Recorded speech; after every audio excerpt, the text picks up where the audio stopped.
नमस्कार दोस्तों, अरविंदम क्लासेज में आप सभी का स्वागत है। दोस्तों आज मैं आपके लिए लेके आया हूँ क्लास 10th के विद्यार्थियों के लिए साइंस का मॉडल पेपर नंबर 3। इससे पहले मैं 2 टेस्ट पेपर 2 सैम्पल पेपर मैंने डाल दिए हैं, उसका लिंक मैं नीचे डाल दूँगा, आप उनको ज़रूर देखिएगा। इसके बाद एक और मॉडल पेपर आएगा, उसके बाद एक प्री बोर्ड आएगा। कुल मिलाकर अपने 5 टेस्ट पेपर हो जाएंगे, 5 मॉडल पेपर हो जाएंगे। और दोस्तों मैंने आपको पहले भी कहा था, आज भी कह रहा हूँ, इन 5 में से एक भी क्वेश्चन बाहर नहीं जाएगा दोस्तों।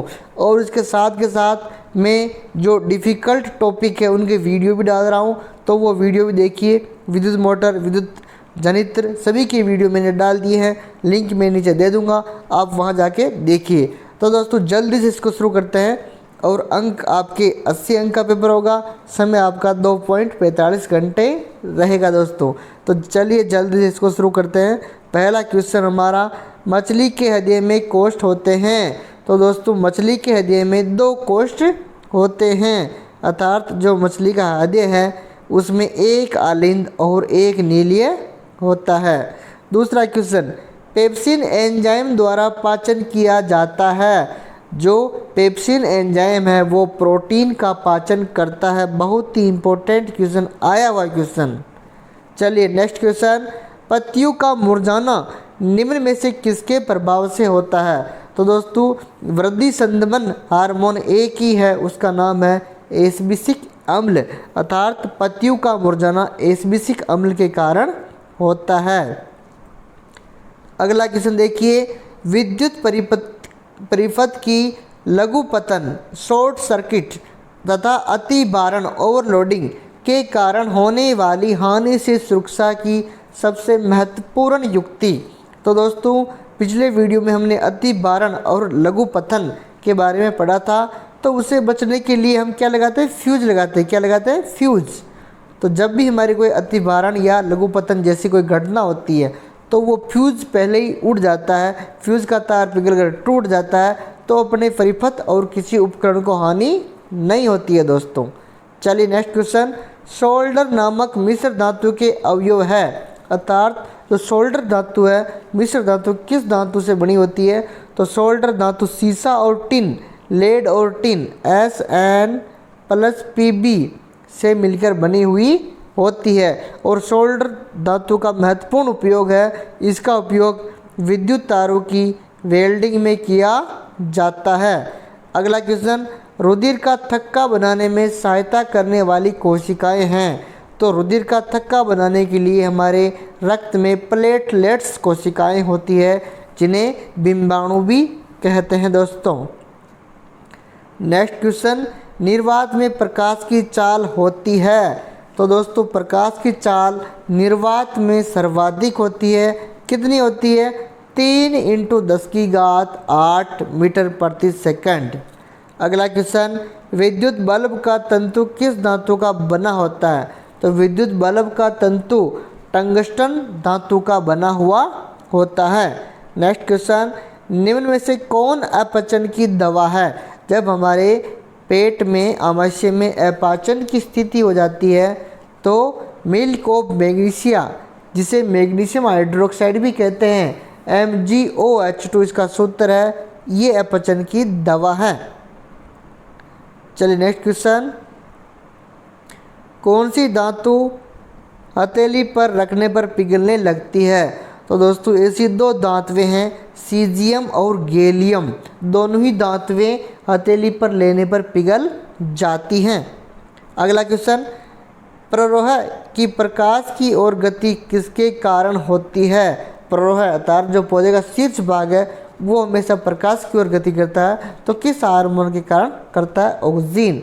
और ऑक्सीन हार्मोन पौधे के शीर्ष में टॉप में पाया जाता है।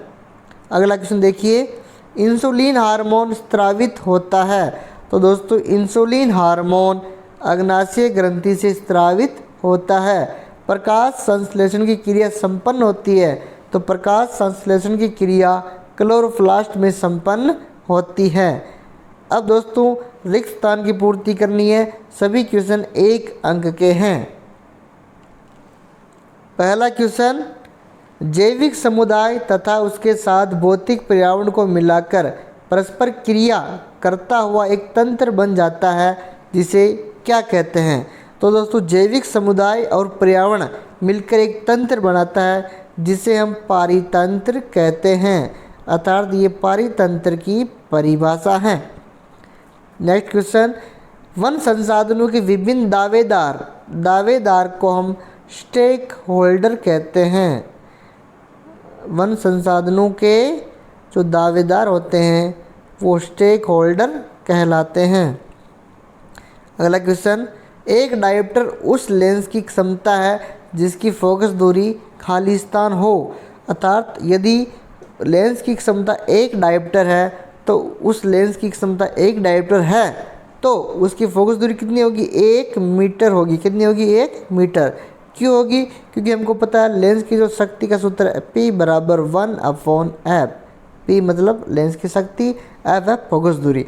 अब ये कह रहा है कि लेंस की जो क्षमता है वो कितनी? एक डायोप्टर। अगर ये एक डायोप्टर है तो फोकस दूरी कितनी होगी? 1 मीटर। तो यहाँ क्या आ जाएगा? 1 डायोप्टर। चलिए, क्षुधांतर के आंतरिक स्तर पर पाए जाने वाले अंगुली जैसे प्रवर्ध को क्या कहते हैं? जो हमारी छोटी आंत होती है उसमें अंगुली के समान उभार पाए जाते हैं जो भोजन को अवशोषण करने का कार्य करते हैं। उन्हें हम क्या कहते हैं? दीर्घरोम। क्या कहते हैं? दीर्घरोम। क्या कहते हैं? दीर्घरोम, या उनका एक और नाम है रसांकुर। ये छोटी आंत में होते हैं अंगुली जैसी रचनाएं जो भोजन का अवशोषण करती है। चलिए नेक्स्ट क्वेश्चन देखिए, गोलीय लेंस की वृत्ताकार रूपरेखा का प्रभावी व्यास खाली स्थान कहलाता है।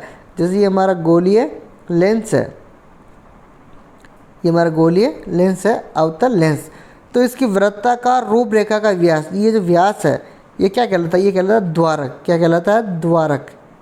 तो ये द्वारक की परिभाषा है, द्वारक कहलाता है।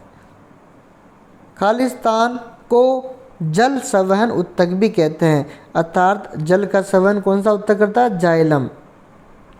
तो हम जाइलम को जल संवहन ऊतक भी कहते हैं और भोजन का संवहन करता है फ्लोएम।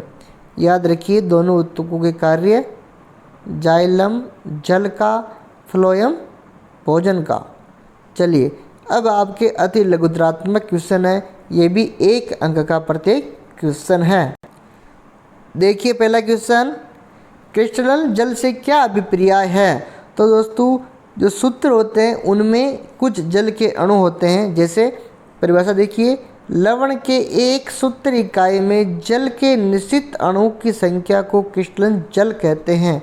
अर्थात कोई लवण का सूत्र है उसके अंदर जो जल के अणु की निश्चित संख्या है वो क्या कहलाती है? क्रिस्टलन जल। जैसे Na2CO3.10H2O, ये सोडियम कार्बोनेट का सूत्र है। इसमें देखिए 10H2O, तो ये जो 10H2O है ये क्या है? क्रिस्टल जल। अर्थात जो इसे धोने का सोडा का सूत्र है इसमें 10 जल के अणु क्या? क्रिस्टल जल है दोस्तों। CaSO4.2H2O, ये सूत्र जिप्सम का है। जिप्सम में 2 क्रिस्टल जल के अणु है। देखिए ये सूत्र CuSO4.5H2O, ये सूत्र है नीला चौथा का। इसमें 5 जल के अणु क्रिस्टल जल के रूप में है। तो जो डॉट के बाद जो संख्या जल के अणु की है इन्हें हम क्या कहते हैं? क्रिस्टल जल। अगला क्वेश्चन, संतरे में कौन सा अम्ल पाया जाता है? चाहे संतरा हो चाहे नींबू हो, इनमें सिट्रिक अम्ल पाया जाता है। अगला क्वेश्चन देखिए, आलिंद की अपेक्षा नीलिये की पेशीय भित्तियाँ मोटी क्यों होती है?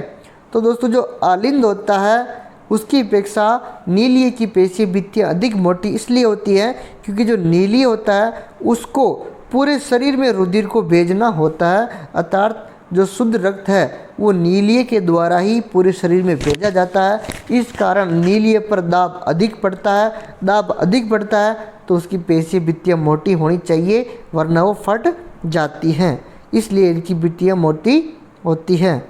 अगला क्वेश्चन, शरीर की सबसे बड़ी अंतःस्रावी ग्रंथि का नाम बताइए। तो शरीर की सबसे बड़ी अंतःस्रावी ग्रंथि है थायराइड ग्रंथि। कौन सी है? थायराइड ग्रंथि। और इसे स्रावित हार्मोन का नाम है थायरोक्सिन हार्मोन। कौन सा हार्मोन है? थायरोक्सिन। और थायरोक्सिन हार्मोन के निर्माण के लिए क्या चाहिए? आयोडीन। क्या चाहिए? आयोडीन।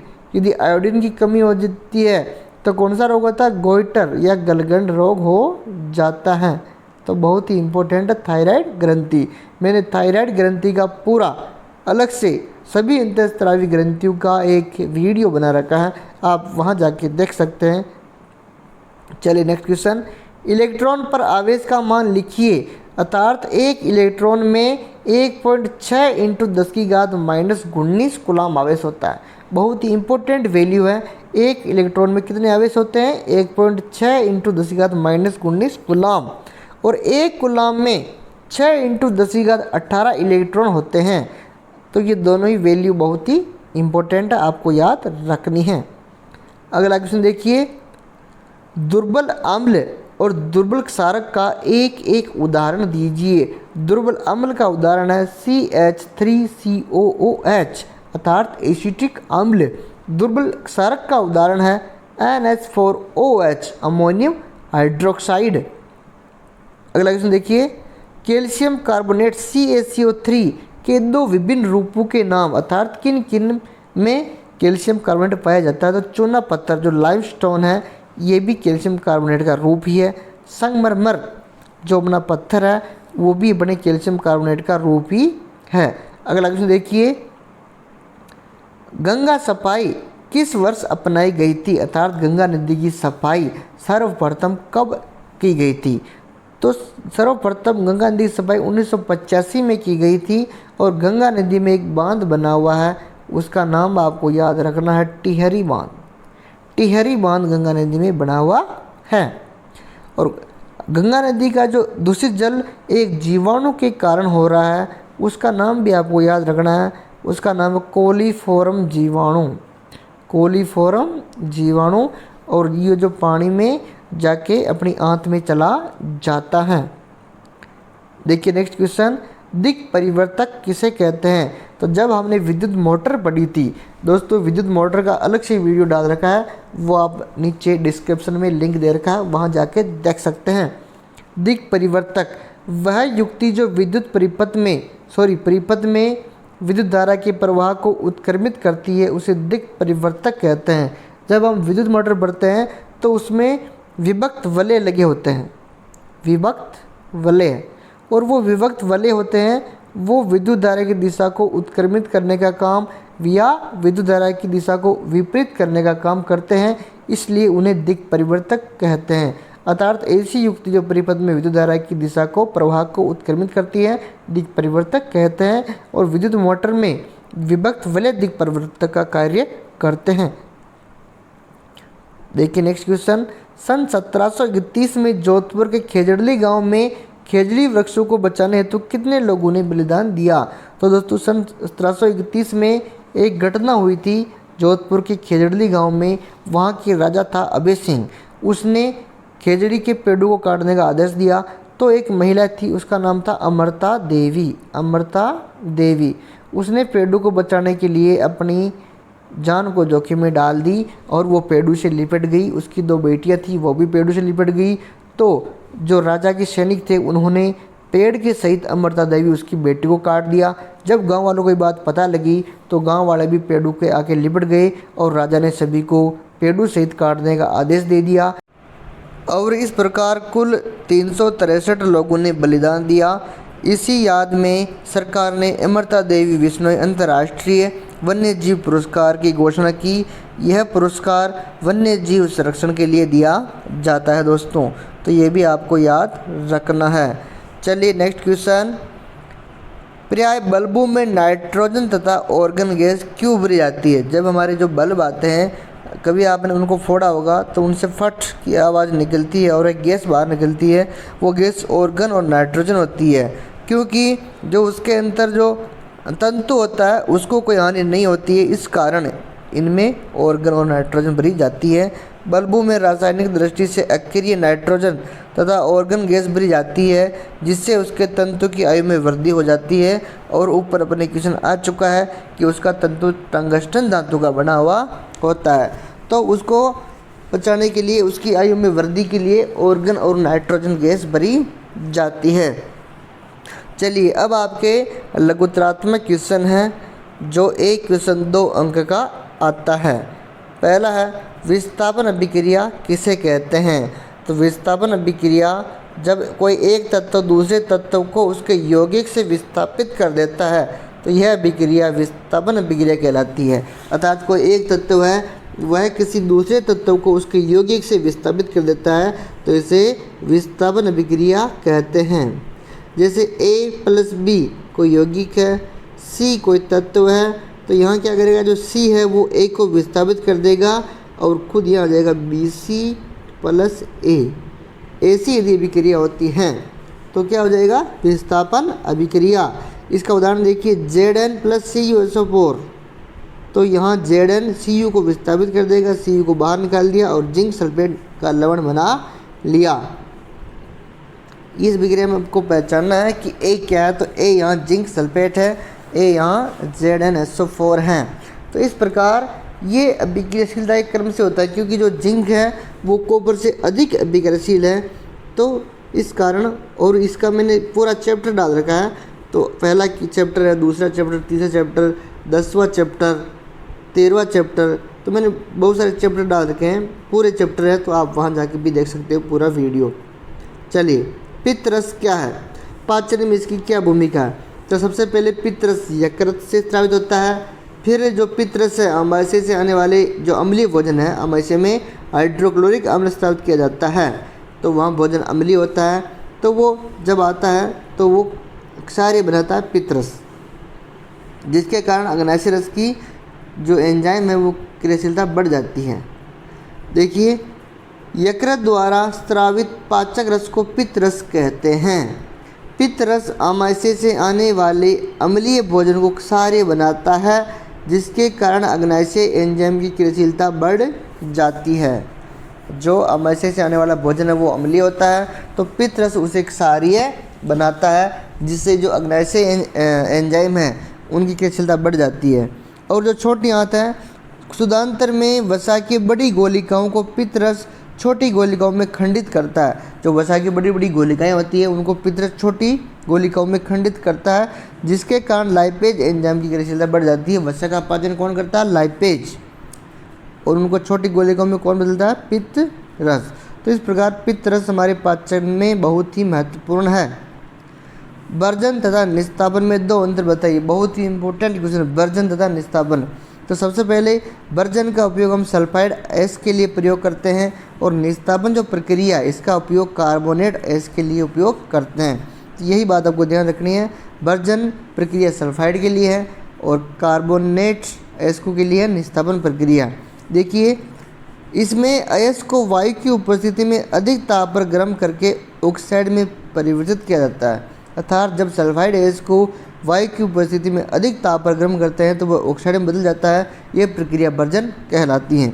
दूसरा देखिए निस्तापन, इसमें अयस्क को सीमित वायु या सीमित वायु में अधिक ताप पर गर्म करने पर यह ऑक्साइड में बदल जाता है। अर्थात जब कार्बोनेट अयस्क को सीमित वायु में अधिक ताप पर गर्म करते हैं तो ये ऑक्साइड में बदल जाता है। यह प्रक्रिया निस्तापन कहलाती है।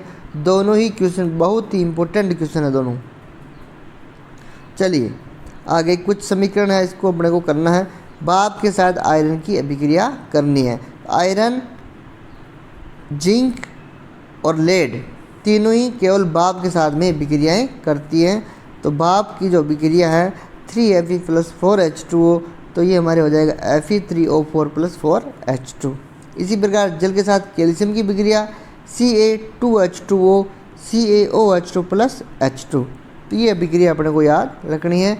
मैंने पूरा इस जो चैप्टर है, चैप्टर नंबर 3 और 2 पूरा डाल रखा है, आप वहाँ जाके आराम से देख सकते हो, इसकी पूरी प्रक्रिया समझ सकते हो, विस्तार से आप देख सकते हो।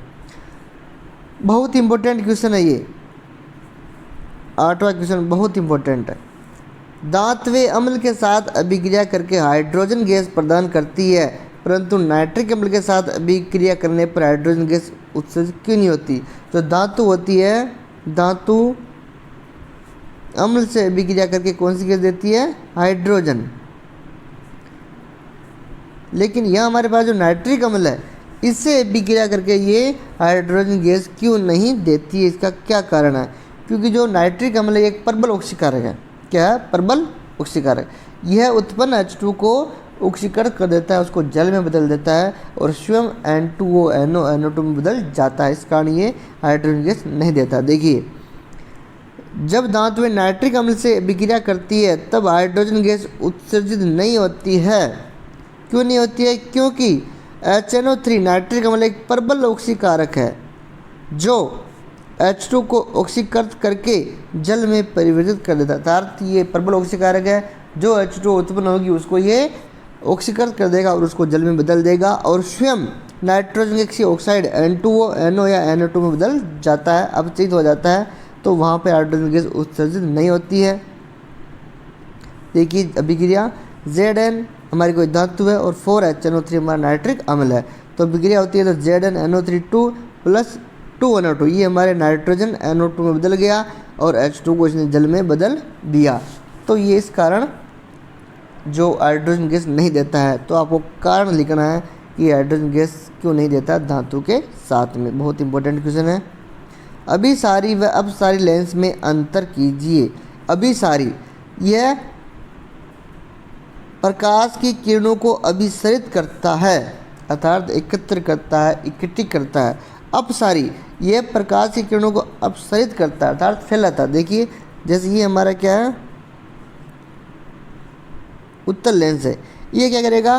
प्रकाश की किरणों को अभिसरित करेगा, अर्थात प्रकाश की किरणें आएगी, सभी एक बिंदु पर मिलेगी। यहाँ सभी एक बिंदु पर मिल रही है, अर्थात ये प्रकाश की किरणों को अभिसारित करता है, इसलिए उत्तल लेंस को अभिसारी लेंस भी कहते हैं। अपसारी लेंस देखिए, ये जैसे हमारा अवतल लेंस है, ये प्रकाश की किरण आई और ये इधर चली गई, ये प्रकाश की किरण आई, ये इधर चली गई, ये प्रकाश की किरण आई, इधर चली गई, ये आई, इधर चली गई, अर्थात ये प्रकाश की किरणों को फैलाता है,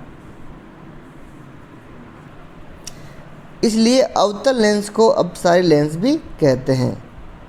आगे देखिए, इसमें बाहर की ओर उभरे दो गोलीय पृष्ठ हो सकते हैं। जैसे ही हमारा उत्तल लेंस है, इसमें बाहर की ओर उभरे हुए दो गोलीय पृष्ठ हो सकते हैं। दूरदृष्टि दोष में इसका प्रयोग किया जाता है। अपसारी लेंस, अंदर की ओर वक्रित दो गोलीय पृष्ठ, ये अंदर की ओर वक्रित है दोनों गोलीय पृष्ठ, अंदर की ओर वक्रित दोनों गोलीय पृष्ठ हो सकते हैं। ये निकट दृष्टि के लिए प्रयोग किया जाता है, अर्थात अपसारी निकट दृष्टि के लिए, अभिसारी दूर दृष्टि के लिए। अभिसारी लेंस उत्तल लेंस है, अपसारी लेंस अवतल लेंस है। चलिए आगे देखिए, ओम का नियम क्या है? एक ओम प्रतिरोध किसे कहते हैं? सबसे पहले हम देखते हैं ओम का नियम। दोस्तों ओम का नियम, यदि मैंने कोई परिपथ है, उसके अंदर जो धातु का तार है उसके बीच में उत्पन्न विभवांतर उसमें प्रवाहित विद्युत धारा के समानुपाती होता है। देखिए, किसी विद्युत परिपथ में धातु के तार के दो सिरों के बीच उत्पन्न विभवांतर उसमें प्रवाहित विद्युत धारा के समानुपाती होता है। अर्थात कोई परिपथ है, उसमें जो धातु का तार के दो सिरों के बीच में जो विभवांतर उत्पन्न हो रहा है V, वो उसमें प्रवाहित विद्युत धारा के समानुपाती होता है, अर्थात V समानुपाती I। अगर आप समानुपाती का चिन्ह हटाएंगे तो क्या आएगा? R, V बराबर I R। R हमारा स्थिरांक है जिसे हम प्रतिरोध भी कहते हैं।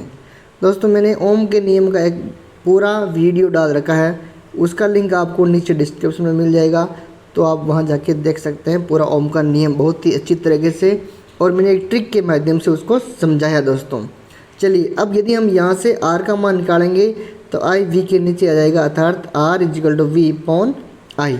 यदि हमारा जो V विभवांतर 1 वोल्ट है और विद्युत धारा 1 एम्पियर है तो प्रतिरोध क्या होगा? 1 ओम, अर्थात 1 ओम बराबर 1 वोल्ट बटा 1 एम्पियर, तो 1 आ जाएगा। यदि किसी परिपथ में 1 वोल्ट विभवांतर उत्पन्न हो रहा है और विद्युत धारा कितनी है? 1 एम्पियर, तो उसका प्रतिरोध कितना होगा? 1 ओम। देखिए, किसी चालक में 1 एम्पियर विद्युत धारा प्रवाहित करने पर यदि उसके सिरों पर 1 वोल्ट विभवांतर उत्पन्न होता है तो चालक का प्रतिरोध 1 ओम होगा। अर्थात कोई चालक है, उसमें 1 एम्पियर विद्युत धारा प्रवाहित करते हैं और उसके सिरों पर उत्पन्न विभवांतर 1 वोल्ट है, तो उसका प्रतिरोध कितना होगा? 1 ओम। तो ये 1 ओम की परिभाषा है। देखिए अगला क्वेश्चन, दीवारों पर सफेदी करने के 2-3 दिन बाद दीवारों पर चमक क्यों आ जाती है? तो दोस्तों जैसा कि हम जानते हैं, हम दीवारों पर चमक करने के लिए बुझा हुआ चूना का प्रयोग करते हैं। सबसे पहले हम लेंगे बिना बुझा हुआ चूना CaO+, इसको डालेंगे जल में। किसमें डालेंगे? जल में। तो हमारे को बुझा हुआ चूना CaOH2 प्राप्त होगा, कैल्शियम हाइड्रोक्साइड। जब हम इसको दीवारों पर पुताई में करते हैं तो देखिए क्या होता है, बुझे हुए चूने CaH2 के विलयन का उपयोग दीवारों की सफेदी के लिए किया जाता है। अर्थात जो बुझा हुआ चूना है CaOH2 कैल्शियम हाइड्रोक्साइड, इसका उपयोग दीवारों की सफेदी करने में किया जाता है। कैल्शियम हाइड्रोक्साइड वायु में उपस्थित कार्बन डाइऑक्साइड के साथ धीमी गति से विक्रिया करके 2-3 दिन में दीवारों पर कैल्शियम कार्बोनेट की एक पतली परत बनाता है, जिससे दीवारों पर चमक दिखाई देती है। देखिए यहाँ पे जो हमारा सबसे पहले हमारे पास था बिना बुझा हुआ चूना, इसको हमने डाला जल में, तो हमको क्या मिला? CaOH2 बुझा हुआ चूना CaOH2 कैल्शियम हाइड्रोक्साइड। जब हमने इसको दीवारों पर सफेदी के लिए उपयोग किया तो ये वायु में उपस्थित कार्बन डाइऑक्साइड से विक्रिया इसने कर ली। कार्बन डाइऑक्साइड से विक्रिया करी तो क्या बन गया? Calcium carbonate CaCO3। और आपको पता है जो CaCO3 है कैल्शियम कार्बोनेट, वो संगमरमर चूना पत्थर का रूप है। तो दीवारों पर सफेदी आना स्वाभाविक है। तो जल बनेगा, जल तो वाष्प बन के उड़ जाएगा और CaCO3 की एक पतली परत दीवार पर बन जाएगी, जिससे दीवारों पर चमक आ जाती है। अब देखिए समयुग्मजी व विषमयुग्मजी को परिभाषित कीजिए। समयुग्मजी जीव में प्रत्येक लक्षण को जीनों के अलग अलग युग्म नियंत्रित करते हैं। अर्थात जीव में प्रत्येक लक्षण को जीनों के अलग अलग युग्म नियंत्रित करते हैं, उन्हें हम युग्म विकल्पी कहते हैं। और युग्म विकल्पी यदि दोनों समान है तो उसे हम समयुग्मजी कहेंगे, दोनों अलग अलग है तो उसे विषम युग्मजी कहेंगे। देखिए जब युग्म के दोनों जीन समान होते हैं, अर्थात जब युग्म के दोनों जीन समान होते हैं तो उसे हम समयुग्मजी कहते हैं, जैसे T स्मॉल t। अब देखिए विषम युग्मजी, यदि जीन्स के किसी जोड़े में दो विपर्यासी अलग अलग लक्षणों वाले कारक होते हैं, अर्थात इस बार जो जीन है वो अलग अलग लक्षण वाले कारक हैं, तो उसे हम क्या कहेंगे? विषम युग्मजी, अर्थात कैपिटल T और स्मॉल t। आगे देखिए क्वेश्चन, जब कोई विद्युत हीटर स्रोत से 4 एम्पीयर विद्युत धारा लेता है तो उसके टर्मिनलों के बीच विभवांतर 60 वोल्ट है, उस समय विद्युत हीटर कितनी विद्युत लेगा जब विभवांतर को 120 वोल्ट तक बढ़ा दिया जाए? तो यहाँ हमारे को दे रखा है सबसे पहले विद्युत धारा 4 एम्पीयर, वोल्ट दे रखा है हमारे को 60। तो हम सबसे पहले ओम के नियम से हम जानते हैं V=IR। अब यहाँ से हमारे पास IB है, VB है, तो R का मान निकालेंगे तो R का मान क्या जाएगा? V/I। V का मान 60, I का मान 4 रखा, आंसर क्या आ गया? 15 ओम। अब हमारे को जब हमने विभवांतर को 120 वोल्ट कर दिया तब हमारे को क्या चाहिए? विद्युत धारा। तो हमने वापस यहाँ से इसी सूत्र से I का मान निकाला तो I=V/R। V हमारा कितना कर दिया? 120 वोल्ट, और हमारा R क्या आया? 15 ओम। तो जब हमने रखा तो हमारे पास क्या आया? 8 एम्पियर। सॉरी यहाँ एम्पियर होगा, विद्युत धारा का मात्रक एम्पियर होता है, यहाँ गलती से मैंने ओम लिख दिया। 8 एम्पियर हमारे को विद्युत धारा आवश्यकता पड़ेगी। तो इस प्रकार इक्वेशन हल करना है। और मैंने जो विद्युत वाला पार्ट है इससे बनने वाले सभी न्यूमेरिकल्स का एक अलग से वीडियो बनाया है, तो आप उसको ज़रूर देखिए, लिंक मैं नीचे डाल दूँगा। अब देखिए अगला क्वेश्चन, ओजोन क्या है? ये किसी परितंत्र को किस प्रकार प्रभावित करता है? तो ओजोन गैस है, आप सभी को पता है, ये सूर्य से आने वाली हानिकारक पराबैंगनों से हमारी रक्षा करती है। देखिए ओजोन O3 के अणु ऑक्सीजन के 3 परमाणु से निर्मित होते हैं, अर्थात यदि ऑक्सीजन के 3 परमाणु मिल जाएं तो क्या बनती है? ओजोन। ओजोन एक घातक विष है। ओजोन बहुत ही विषैली गैस है, लेकिन यह सूर्य से आने वाली हानिकारक पराबैंगनी विकिरण से पृथ्वी को सुरक्षा प्रदान करती है। ये बहुत ही इंपॉर्टेंट कार्य इसका, ओजोन परत का। ये सूर्य से आने वाली पराबैंगनी विकिरण से पृथ्वी की सुरक्षा करती है। यह पराबैंगनी विकिरण जीवों के लिए अत्यंत हानिकारक है। यदि ये पराबैंगनी विकिरण पृथ्वी पर आ जाए तो ये जीवों के लिए बहुत ही हानिकारक है। यह मानव में त्वचा कैंसर उत्पन्न करती है। यदि ये मनुष्य की स्किन को टच कर जाए तो त्वचा कैंसर, स्किन कैंसर जैसी समस्या हो सकती है। अब संक्षारण व विकृत गंधता क्या है? बहुत इंपॉर्टेंट क्वेश्चन। संक्षारण, जब कोई धातु अपने आसपास अम्ल, आर्द्रता आदि के संपर्क में आती है तब धातु संक्षारित होने लगती है। जैसे अगर माना कि लोहा है, उसको हम वायु में खुला छोड़ देंगे तो वो नमी के संपर्क में आएगा, वायु के संपर्क में आएगा तो उसमें जंग लग जाती है, अर्थात वह धातु संक्षारित हो जाती है। इस प्रक्रिया को क्या कहते हैं? संक्षारण। जैसे लोहे में जंग लगना, चांदी के ऊपर काली परत चढ़ना, तांबे की हरी परत चढ़ना, ये हमें संक्षारण के उदाहरण हैं। अब विकृत गंधिता, जो हमारे वसायुक्त और तेल युक्त खाद्य पदार्थ है उसको यदि हम लंबे समय तक रखते हैं तो उसकी स्वाद व गंध बिगड़ जाती है, उससे हम विकृत गंधिता कहते हैं। देखिए, वसा तथा तेल युक्त खाद्य पदार्थों को लंबे समय तक रखने पर उनका उपचयन होने से क्या हो जाता है? उनका उपचयन, वायु में उपस्थित ऑक्सीजन से वे क्रिया कर लेते हैं तो उनका उपचयन होने से उनका स्वाद और गंध बिगड़ जाती है, उसे विकृत गंधिता कहते हैं। विकृत गंधिता से बचाव के लिए उसमें प्रति ऑक्सीकारक पदार्थ मिलाते हैं जो उपचयन को रोकते हैं, या उसको वायु रोधी डिब्बों में भरते हैं, वायु को पूरा बाहर निकाल के उस डिब्बों में भरते हैं। या बहुत इंपॉर्टेंट है, जो हमारे चिप्स की थैली आती है उसमें नाइट्रोजन गैस भरते हैं, पूरी ऑक्सीजन गैस को बाहर निकाल कर नाइट्रोजन गैस भरते हैं। अब हमारा अगला क्वेश्चन है एनोडीकरण। एनोडीकरण क्या होता है, इसके क्या उपयोग हैं? तो जो एल्यूमिनियम है उस पर मोटी ऑक्साइड की परत बनाने की प्रक्रिया को एनोडीकरण कहते हैं। कैसे करते हैं? ये कोई पात्र लिया, इसमें हमने एक एल्यूमिनियम की छड़ ले ली, एल्यूमिनियम की छड़, और इसके अंदर हमने भर दिया H2SO4 सल्फ्यूरिक अम्ल, और ये हमने कोई कैथोड ले लिया। तो जब हम इसमें विद्युत धारा प्रवाहित करते हैं तो जो ऑक्सीजन है वो एनोड, ये क्या है? एनोड प्लस, और ये क्या है? कैथोड ऋण। तो जो ऑक्सीजन है वो एनोड पर आकर इकट्ठी हो जाती है, एनोड के चारों ओर एक मोटी परत बनाती है, अर्थात एल्यूमिनियम के चारों ओर क्या बना लेगी? ऑक्साइड की मोटी परत, और यहाँ पे जो कैथोड है यहाँ पे हाइड्रोजन गैस मुक्त होती है। तो कुल मिलाकर एनोड जो एल्यूमिनियम पर मोटी ऑक्साइड की परत बनाने की प्रक्रिया को क्या कहते हैं? एनोडीकरण।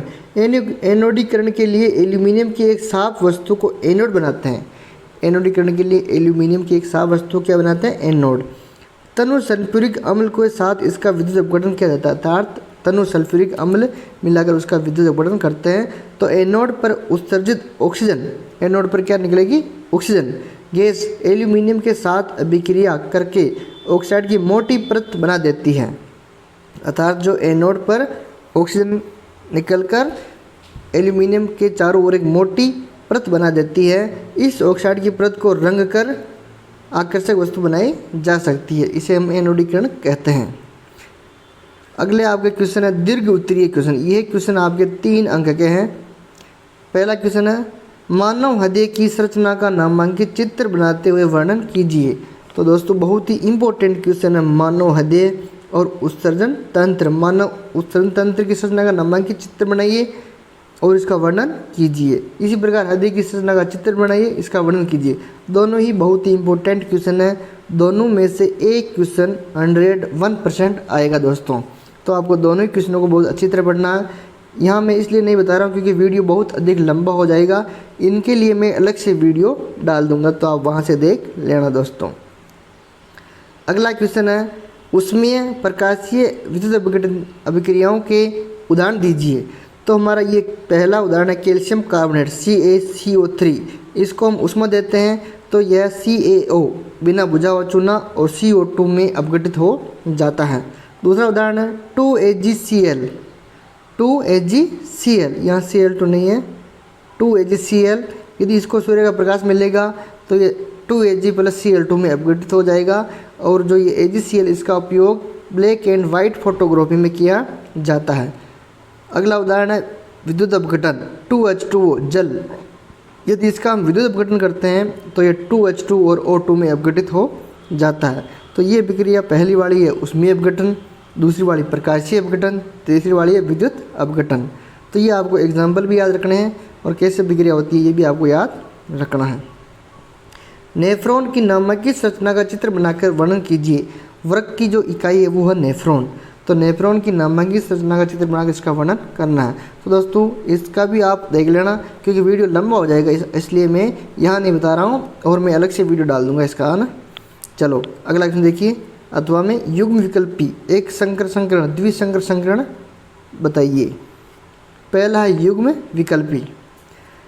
किसी प्राणी में एक गुण को नियंत्रित या व्यक्त करने के लिए जीन के दो विपर्यासी स्वरूप को युग्मविकल्पी कहते हैं। अर्थात जैसे माना कोई प्राणी है, उसका एक गुण को नियंत्रित करने के लिए दो विपर्यासी स्वरूपों को क्या कहते हैं? युग्म विकल्पी। जैसे माना कि कोई पौधा है, वो प्राणी है, पौधा है, उसका एक गुण है पौधे की लंबाई, क्या है? लंबाई। तो उसके लिए दो विपर्यासी स्वरूप कौन से हो गए? लंबापन और बौनापन। तो वो दोनों क्या कहलाएंगे? युग्म विकल्पी।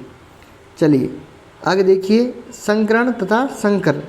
दो जाति के समयुग्मजी जनक जीवों के बीच क्रॉस या निषेचन कराने से उत्पन्न संतति को संकर कहते हैं तथा इस क्रिया को संकरण कहते हैं। यदि हम दो जाति के समयुग्मजी जनक जीवों के बीच संकरण करवाते हैं तो जो संतान उत्पन्न होती है उसको तो हम संकर कहेंगे, और इस क्रिया को क्या कहेंगे? संकरण। अर्थात दो जाति के समयुग्मजी जनक जीवों के बीच में संकरण करवाते हैं तो प्राप्त संतति संकर, और इस क्रिया क्या कहलाती है? संकरण। चलिए अब देखिए, एक संकर संकरण। एक जोड़ी युग्म विकल्पी के लिए किया गया क्रॉस एकल संकर संकरण कहलाता है। अर्थात यदि हम एक जोड़ी विपर्यासी लक्षणों के मध्य, एक जोड़ी विपर्यासी लक्षणों या युग्म विकल्पी के मध्य संकरण करवाते हैं तो उसे हम एक संकर संकरण कहते हैं। और F2PD का एक संकर संकरण का अनुपात 3:1 होता है फिनोटाइप, इसको लक्षण प्ररूप भी कहते हैं। तो आपको याद रखना है, एक संकर संकरण का फिनोटाइप लक्षण प्ररूप 3:1 होता है। इसमें एक जोड़ी विपर्यासी लक्षणों के बीच संकरण करवाया जाता है। देखिए द्विसंकर संकरण। दोस्तों द्विसंकर संकरण का मैंने जो पिछले वाला टेस्ट था उसमें मैंने पूरा बता रखा है। यदि आपने वो वीडियो नहीं देखा तो वो वीडियो जरूर देखिए, उसमें मैंने पूरा द्विसंकर संकरण समझा रखा है और बहुत इंपॉर्टेंट है, परीक्षा में आने लायक है द्विसंकर संकरण। दो जोड़ी, देखो नाम से स्पष्ट, द्विसंकर अर्थात दो जोड़ी युग्म विकल्पी के लिए किया गया क्रॉस द्विसंकर संकरण कहलाता है। यदि हम दो जोड़ी लक्षणों के बीच में संकरण करवाते हैं तो उसे द्विसंकर संकरण कहते हैं। F2PD का इसका फिनोटाइप लक्षण प्ररूप है 9:3:3:1। बहुत इंपॉर्टेंट क्वेश्चन है। F2PD द्विसंकर संकरण का फिनोटाइप लक्षण प्ररूप क्या है? 9:3:3:1। तो ये आपको याद रखना, छोटा क्वेश्चन आ सकता है। अगला क्वेश्चन देखिए, विद्युत मोटर का सिद्धांत, संरचना तथा कार्य प्रणाली का वर्णन कीजिए। तो विद्युत मोटर का सिद्धांत, संरचना और कार्य प्रणाली, इसका मैंने एक पूरा वीडियो अलग से डाल रखा है, बहुत ही अच्छी तरह मैंने 3 बार उसमें समझा रखा है। यदि आपने वो वीडियो नहीं देखा है तो उसको ज़रूर देखिए दोस्तों, बहुत इंपॉर्टेंट है। विद्युत मोटर और विद्युत जनित्र, एक क्वेश्चन इनमें से आएगा। अथवा में घरेलू विद्युत परिपथ के आरेखा सचित्र वर्णन कीजिए। तो हमारे जो घरेलू विद्युत परिपथ है उसका मेरे को सचित्र वर्णन करना है। तो मैंने अति भारण और लघु पतन का अलग से वीडियो बना रखा है, इसका भी मैं वीडियो डाल दूंगा तो आप देख लेना। चलो अब है निबंधात्मक क्वेश्चन। ये दोस्तों आपके 4 अंक का क्वेश्चन है। प्लास्टर ऑफ पेरिस क्या होता है, इसे किस प्रकार बनाते हैं, इसका क्या उपयोग है। तो एक क्वेश्चन आपके जो हमारे दूसरा पार्ट है अम्ल क्षारक और लवण, वहाँ से आएगा बड़ा क्वेश्चन। तो मैंने पूरा दूसरा चैप्टर डाल रखा है, वहाँ जाके आप ये क्वेश्चन उनमें से देख सकते हैं। तो प्लास्टर ऑफ पेरिस का जो सूत्र होता है वो होता है CaSO4.12H2O, CaSO4.12H2O। इसे हम कैल्शियम सल्फेट का अर्धहाइड्रेट भी कहते हैं। इसे कैसे बनाते हैं? जो जिप्सम होता है CaSO4.2H2O, ये जिप्सम का, ये हमारा CaSO4.2H2O जिप्सम है। इसको यदि 373 केल्विन ताप पर गर्म करते हैं तो हमारे को प्लास्टर ऑफ पेरिस CaSO4.12H2O प्राप्त होता है। तो इस प्रकार हम इसको प्राप्त करते हैं। इसका उपयोग आपको पता है, टूटी हुई हड्डियों को जोड़ने में, आकर्षक मूर्तियाँ बनाने में इसका उपयोग किया जाता है। पीएच स्केल किसे कहते हैं? स्पष्ट करो कि मुँह का पीएच परिवर्तन तंत्र किसे का कारण है। ये दोस्तों उस पूरे चैप्टर में मैंने सब अच्छी तरह समझा रखा है। PH scale, pH hydrogen ion की सांद्रता मापने के लिए एक स्केल का उपयोग करते हैं, उसे पीएच स्केल कहते हैं। यदि हमारे मुँह में जो जीवाणु बैक्टीरिया होते हैं वो भोजन का निम्नीकरण कर देते हैं, उसके कारण हमारे मुँह की पीएच 5.6 से कम हो जाती है। उसके कारण हमारे जो दांतों का इनेमल है उसको हानि पहुँचने लगती है और दांत गिरने लगते हैं। इसके लिए हमें एक सारे दंत मंजन का उपयोग करना चाहिए। तो मैंने पूरा समझा रखा है, आप वहाँ जाके देखिए, पूरा चैप्टर डाल रखा है। एक क्वेश्चन आपके जो 7वां पार्ट है नियंत्रण एवं समन्वय, वहाँ से एक बड़ा क्वेश्चन आएगा। मनुष्य में पाए जाने वाले नर हार्मोन के कोई 4 कार्य है। मनुष्य में पाए जाने वाला नर हार्मोन टेस्टोस्टेरोन हार्मोन है। इसके कार्य क्या है? नर लैंगिक अंगों का विकास करना, आवाज़ का भारीपन, बहुत सारे इसके कार्य हैं वो आप याद करने हैं। जब एड्रेनलिन हार्मोन रुधिर से स्रावित होता है तो हमारे शरीर में क्या अनुक्रिया होती है? एड्रेनल हार्मोन अधिवृक्क ग्रंथि से स्रावित होता है, एड्रेनल ग्रंथि भी कहते हैं। जब ये स्रावित होता है तो हमारे हृदय की धड़कन दर बढ़ जाती है, श्वसन दर बढ़ जाती है ताकि पेशियों को पूरी ऑक्सीजन मिल सके, और इसे क्रोयाम्रो हार्मोन भी कहते हैं। अथवा हम देखिए हार्मोन व एंजाइम में क्या अंतर है, हार्मोन व एंजाइम में क्या अंतर है। इसके बाद पीयूष ग्रंथि, अग्नाशय ग्रंथि, अधिवृक्क ग्रंथि, जनन ग्रंथि, थायराइड ग्रंथि से स्रावित होने वाले हार्मोन, उनके कार्य। तो मैंने ये पूरा वीडियो सभी ग्रंथियों का एक वीडियो अलग से डाल रखा है, वो भी मैं नीचे लिंक दे दूँगा, वहाँ जाके आप पूरा वीडियो देख सकते हैं दोस्तों। यहाँ से बहुत ही इंपॉर्टेंट क्वेश्चन बनता है अंतःस्रावी ग्रंथियों से।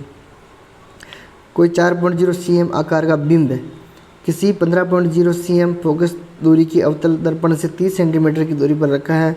दर्पण की कितनी दूरी पर किसी पर्दे को रखा जाए कि स्पष्ट प्रतिबिंब प्राप्त हो? प्रतिबिंब की प्रकृति और आकार ज्ञात करना है। तो ये हमारे दर्पण सूत्र से होगा। तो यहाँ देखिए किसी 15.0 सेंटीमीटर फोकस दूरी हमारे को दे रखी है 15 सेंटीमीटर, और बिंब दे रखा है हमारे को 30 सेंटीमीटर। बिंब की दूरी कितनी है? 30 सेंटीमीटर। अर्थात हमारे को यूँ दे रखा है, ऐप हमारे को दे रखा है, और ये हमारा बिंब का आकार है, बिंब की ऊंचाई h। तो हमारे को ज्ञात करना है दर्पण सूत्र से सबसे पहले प्रतिबिंब की दूरी, उसके बाद हमारे को आवर्धन ज्ञात करना है। इसके बाद वायु के सापेक्ष कांच का अपूर्णांक 3/2 है तथा वायु के सापेक्ष जल का अपूर्णांक 4/3 है। यदि वायु में प्रकाश चाल 3 × 10⁸ मीटर पर सेकंड है तो कांच में और जल में प्रकाश चाल ज्ञात करो। तो दोस्तों जो 10वां पार्ट है प्रकाश वाला, वो भी मैंने पूरा डाल रखा है, वहाँ मैंने ये सब क्वेश्चन अच्छी तरह समझाए हुए हैं। ये सापेक्ष अपूर्णांक से क्वेश्चन है, ऊपर वाला दर्पण सूत्र से है, लेंस सूत्र से भी मैंने बहुत सारे क्वेश्चन समझा रखे हैं वहाँ। और एक मैं वीडियो अलग से लेके आऊँगा जिसमें सापेक्ष अपूर्णांक, दर्पण सूत्र और लेंस सूत्र के जो क्वेश्चन है वो मैं हल करवाऊँगा, तो आप इनको हल करिए दोस्तों आज के वीडियो में इतना ही, मिलते हैं जल्दी अगली वीडियो में। दोस्तों अभी तक हमारे 3 मॉडल पेपर आ चुके हैं और तीनों ही मॉडल पेपर बहुत ही इंपॉर्टेंट है। एक और मॉडल पेपर, एक प्लस प्री बोर्ड पेपर 2 और आएंगे। यदि आपने इन 5 को अच्छी तरह देख लिया और इन क्वेश्चनों को याद कर लिया तो आपका एक भी क्वेश्चन बाहर नहीं जाएगा, पूरे 100% पेपर इनमें ही आएंगे दोस्तों। तो बने रहिए हमारे साथ, वीडियो को लाइक शेयर एंड सब्सक्राइब जरूर करिए दोस्तों, मेरे दोस्तों के साथ। धन्यवाद दोस्तों।